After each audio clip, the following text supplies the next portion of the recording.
Hi madam. Hi madam. ఈరోజు మనం ఒక కథ చెప్పుకుందామా? చెప్పుకుందాం టీచర్. ఆ కథ పేరు దాహంతో ఉన్న కాకి. కాకి తెలుసా మీకు? తెలుసు మేడం. కాకి ఏ రంగులో ఉంటుందా? నలుపు రంగులో ఉంటదండి. అయితే కాకి ఎలా వస్తుంది? కాకి ఎలా వస్తుందిరా? అంటుంది టీచర్. కాకి మంచి వేసవికాలం తెలుసా?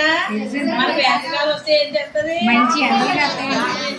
ఎండకాలం చేస్తుంది, ఉక్కపోసేస్తుంది, చెమటలు ఎక్కేస్తాయి. మనకి వేసవిలో కూడా సెలవులు కూడా ఇస్తారు కదా. వేసవికాలంలో అది మంచి వేసవికాలం అన్నమాట. వేసవికాలం అయితే నీళ్లు కూడా దొరకవు చాలా మందికి. కొన్ని ప్రదేశాల్లో అయితే నీళ్లు కూడా దొరకవు. అలాగే కాకి కూడా మంచి తిరుగుతూ ఉన్నప్పుడు మంచి దాహం వేసిందంట.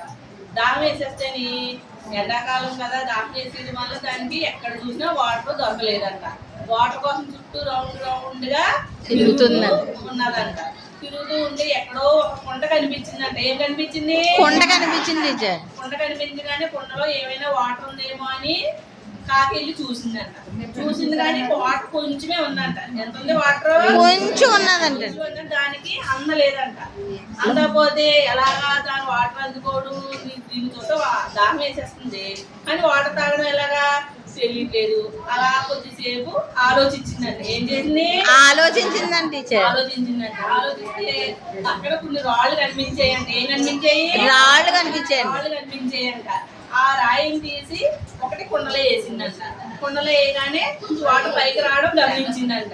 ఆహా, ఈ రాళ్ళని ఇందులో వేస్తే వాటర్ పైకి వస్తుందని దానికి ఒక ఆలోచన వచ్చి ఒక రాయి తీసి ఆ కుండలో వేసిందంట. మూతితో తీసి వేసిందంట. వేయగానే వాటర్ పైకి వచ్చిందంట. పైకి రాగానే అమ్మయ్య అనుకొని గబగబా వాటర్ అంతా తాగేసిందంట. అయితే దీంతో మనకి తెలియవలసింది ఏంటి? దేనికైనా ఆలోచన ఉండాలి, కష్టపడే గుణం కూడా ఉండాలి. ఇప్పుడు ఆ రాయి తీసేది వేసింది కాబట్టి వాటర్ పైకి వచ్చింది. చేయలేకపోతే రాదు కదా. అలా రాళ్ళని కిందకి వెళ్ళిపోయి వాటర్ పైకి వచ్చి వాటర్ అంతా తాగేసిందంట. ఎలా ఉందిరా కదా? బాగుంది టీచర్. అర్థమైంది టీచర్. నేను క్వశ్చన్ అడగండి టీచర్. వాటర్ ఎప్పుడు కాకి దాహం ఎప్పుడు వేసింది? ఎండప్పుడు తిరుగుతున్నప్పుడు టీచర్. ఎండాకాలంలో వేసింది. అది ఎక్కడ వెతుక్కున్నది? చుట్టూ. ఏం కనిపించింది దానికి? కుండ కనిపించింది టీచర్. కుండ కనిపించింది. ఆ కుండలో వాటర్ ఎంత ఉంది? కొంచెం ఉంది. అయితే వాటర్ దానికి పైకి రావాలని ఎలా ఆలోచించిందా? ఆలోచించి ఏం వేసింది? రాళ్ళు వేసిందండి. రాళ్ళు వేసింది. ఒకటే రాళ్ళు వేయగానే వాటర్ ఏమైంది? పైకి వచ్చింది టీచర్. పైకి రాగానే కాకి ఏం చేసింది? తాగేసింది. తాగేసి ఎగిరిపోయింది.